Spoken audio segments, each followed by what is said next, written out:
What's going on, guys? So if you watch the Elkhorns video, Cobalt State Forest four-wheel drive video, you'll notice that I busted the CV. Hello? Hello? I don't think that's supposed to be doing that. We did a trackside CV change. This is the old CV that's busted, which we'll pull apart, I reckon, and check out what's going on. It's busted right there, so it'll be interesting to see what's let go. Anyway, that was a pretty good changeover on the track. With limited tools, we weren't really prepared for it, but it went pretty well. However, I also damaged the inner oil seal. This one here, that's a genuine Nissan oil seal replacement part. Bam, look at that, OEM gear. So when I was getting the inner part of the CV out, I was using a lever pry bar to pull it out, and I just damaged the dust seal part of this. Not a big issue, but I just want to replace it to make sure that it's all done properly. And I figured, while we're in there already replacing this one, may as well show you guys a step-by-step how to replace your CV in case you get caught out in the track and you want to swap one in, because it's actually a pretty easy job. I need wood and height stuff. So flex. Yeah, it's got a bit of flex in the front end. So basically we have the luxury of this beautiful hydraulic jack, which is going to jack up off here and here. Lockie's just setting up now. But if you've watched the Cobalt video, you'll notice that we used Gav's high lift jack and just went off the side step there instead. Basically, wherever you jack off your car, because there's nothing like jacking off your car. Wherever the jack off point is on your vehicle, you basically just want to avoid this area, your lower control arm, because that needs to droop down to get access to pulling the CV out of the vehicle. So yeah, wherever you want to jack off your car, that's fine. Just make sure it's not off the lower control arm. Nice!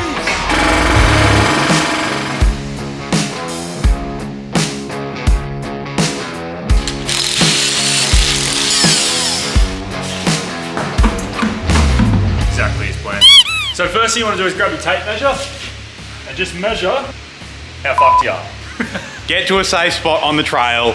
Make sure you're on flat ground, a good working area. Make sure you haven't split your front diff open, because if you've split your front diff open, this is not going to help, is it? So if you guys have seen the video with Chris, where was it? What was the?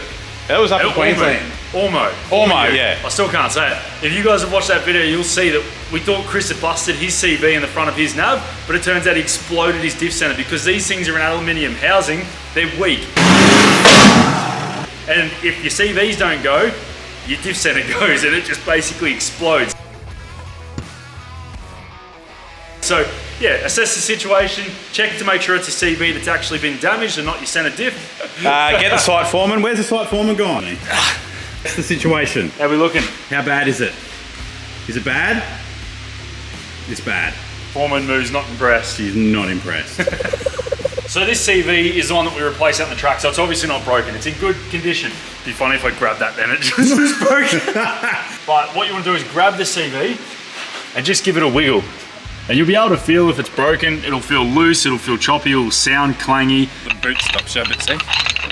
So first thing you want to do obviously is rip your wheel off, which we've done. Now you need to get a few split pins off, because there's 3 nuts that you need to take off the assembly. So with the split pins, this one here is one of the original ones that I reused out in the track. So you can see it's actually broken, it's beat up. Just had that there to show you guys. So basically what I'd suggest to do is have some spare split pins with you in the car, because once you take these out, they usually snap. And then there's another split pin here on the steering arm. So you remove that one out. Obviously that's a brand new one, but you'll have to unfold yours and pull it out.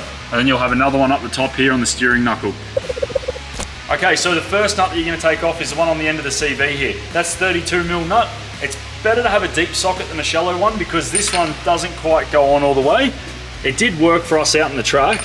It just hits on the end of the bolt there, but it will work. Now you can do one of two things. If you have a rattle gun, you can just pop that on the end, rattle it off. If you only have a breaker bar, you'll need also some sort of lever bar or someone to help put the foot on the brakes to stop this from spinning as you undo it.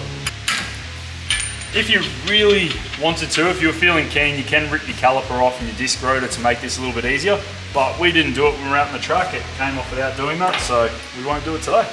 It's worthwhile carrying a spare CV in the car with you. So I got this one from Patrol Apart. It's a genuine CV. They ripped out of another nav for me that I had there that they were wrecking.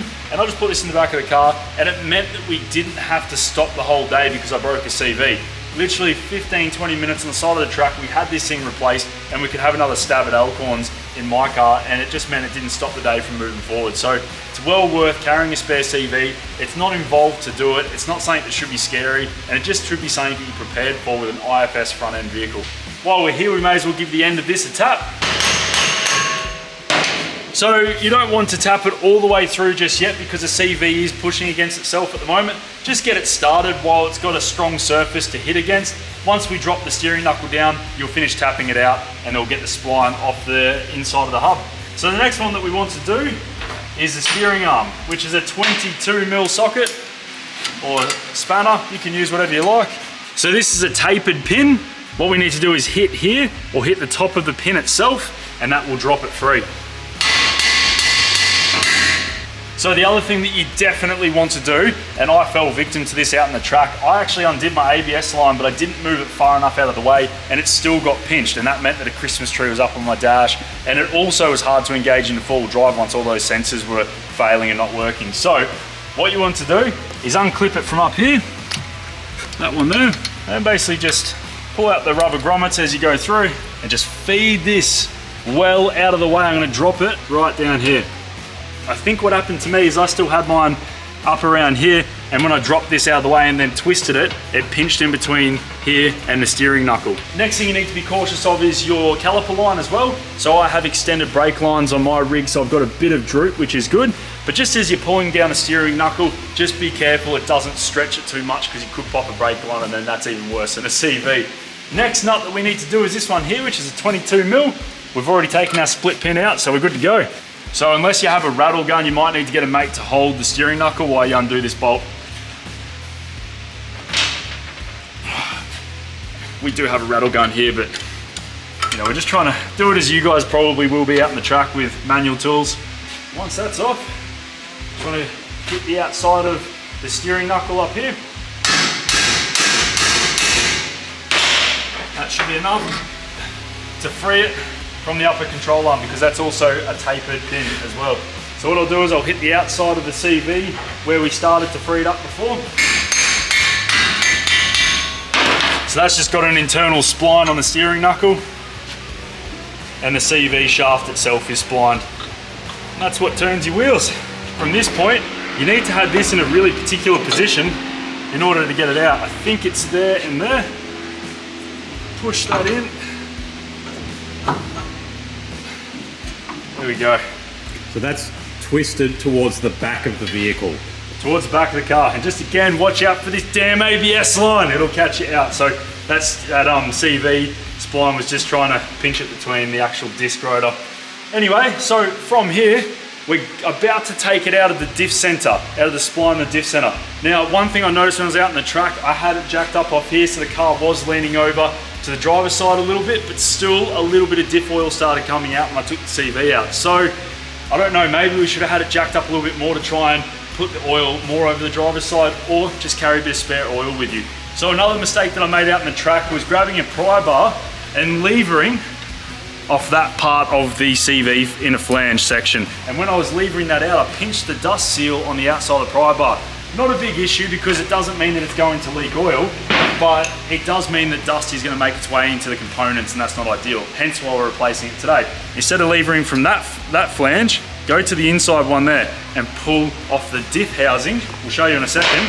Pull off the diff housing and lever off there instead, and it will just pop free enough that it disengages the spline and you can pull it out.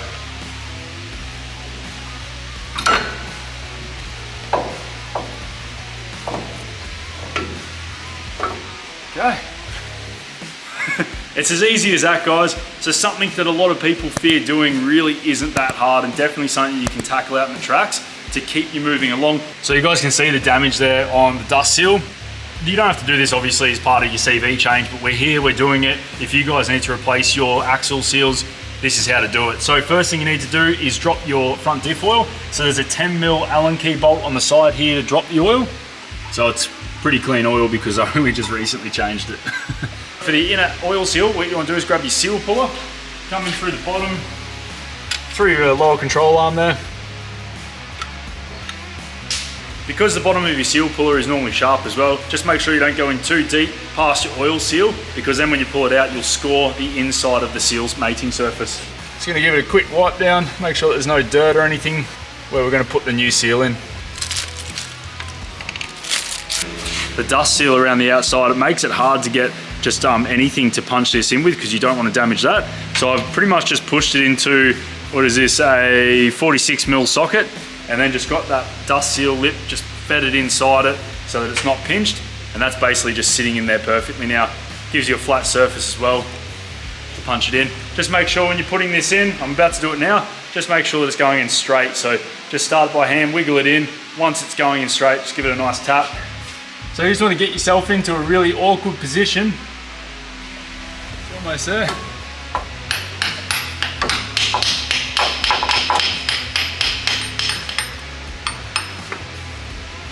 Okay, so it actually has a seat on the inside where the back of the seal will press against, so you'll know when you're home. You can actually hear the noise of it change as I was tapping in there on the video. You hear it going ting, ting, ting, and then it's a louder knocking noise. So that's it, all done. I'll give it a quick wipe down, just make sure there's no dirt sitting around the outside of the lip seal there. Then we can go ahead and put the CV back in. Okay, so that oil seal is finished, this new one's installed. That's an extracurricular activity, obviously, guys, so you don't have to do this out in the track if you bust a CV. That's just if you've damaged your oil seal, now you know how to do it. One thing you need to keep in mind when you're out in the track though is there's dirt, dust, mud and everything kicking around. You don't want that to get inside the diff housing, and you want to give parts a bit of a wipe before you put them in. So just the end of the CV here, the spline that's going into the diff housing, just give it a nice wipe down and make sure there's no dirt that you're going to be putting inside your axle there. Basically what you want to do when you're installing this is make sure when you put it in that you don't damage that inner part of the seal as you're sliding it through. So just try and guide it central through there, and then once it's in, basically it's going to look really sus, but you got to give it a bit of a, use the actual CV to sort of pump it into its hole.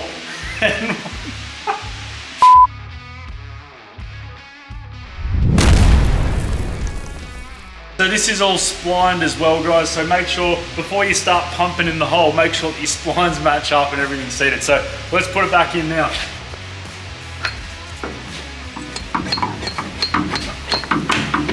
All done.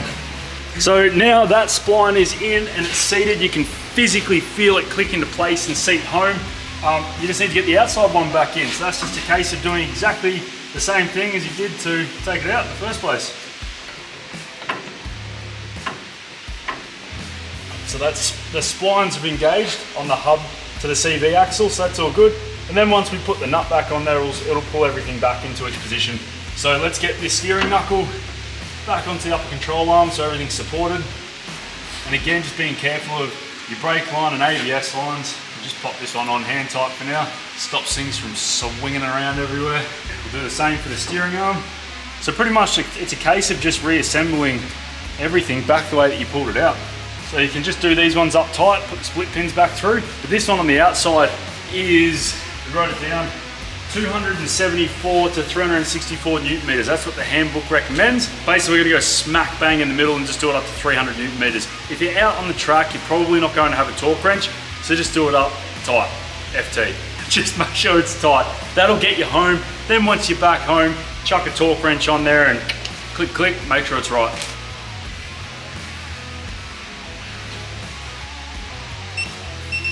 Oh! So 300's a lot. Do you remember? September. Higher. Higher.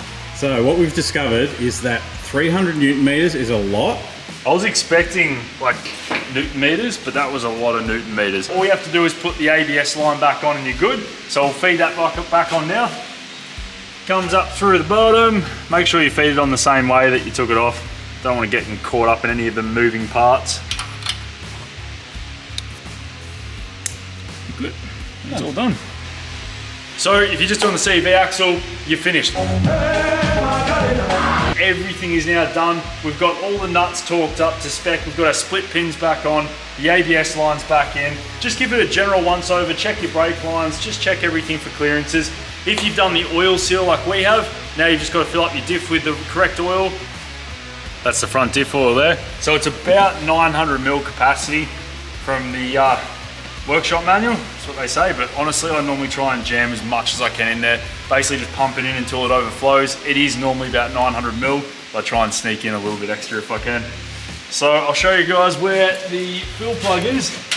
It's a 10 mil Allen key, that's it, I've already got it out. Grab the camera off Lockie. Just up in there. So the drains, that side, there's the fill.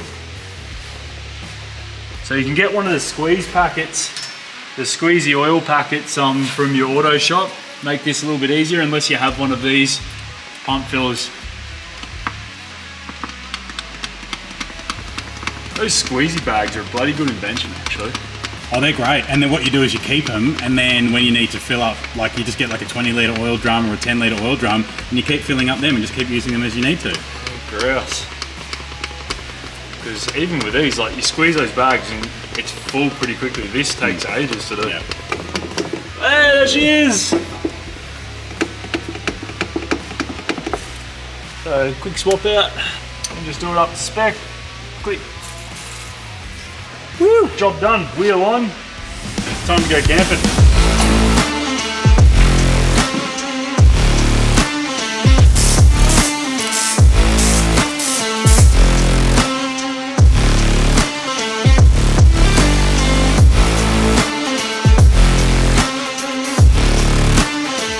That's it. So as you guys can see, doing your CV axle out in the bush is not really going to be an issue. Best to carry a spare with you just in case, because it's a difference between getting stuck and having to trailer your car out or chucking another one in 15, 20 minutes, hitting the track again, having a bit of fun. Same thing if you're out in the bush, if you're touring, if you're going on a week trip, carry a spare with you. It means that you don't have to leave halfway through your trip. If you do something like this, you can get it back in, get yourself on the road. So just go through after you finish, check to make sure you've got all your split pins in, check all the nuts and bolts, check your ABS lines, all those clearances and everything. And that's it, job done. Nice and easy. The old CV that we just pulled apart, we just ripped the spring clamps off the boot. So Lockie, open that bad boy up, show us what's inside. It's a milky mess.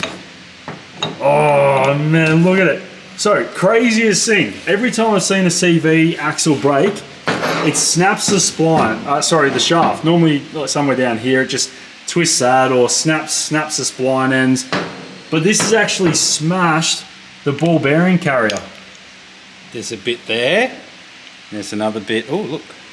These are little Maltesers. It's not supposed to look like this, believe it or not. So I know exactly when this happens. I'll actually overlay the video, I reckon, up at Cobalt when it happens. When I was winching out of this really crap spot and I had my wheels turned and they were spinning up and then it all of a sudden just grabs traction.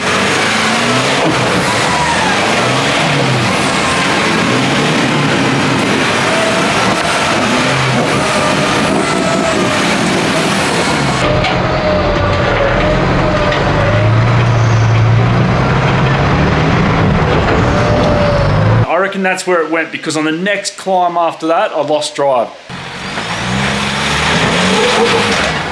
So I think just having those CV axles on such an angle, grabbing traction, it's just exploded the bearings in the carrier cage. I think we can fix this, mate. Look, if you look, I found the two halves. Super glue? Oh, you've done it.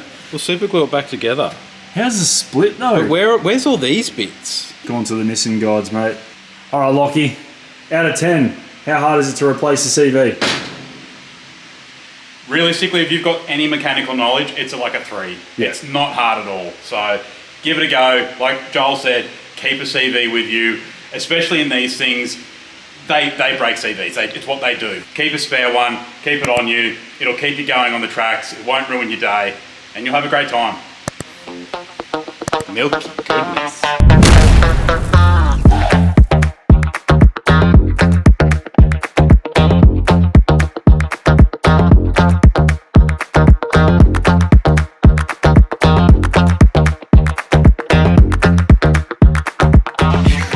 Got to give it a bit of a, use the actual CV to sort of pump it into its hole.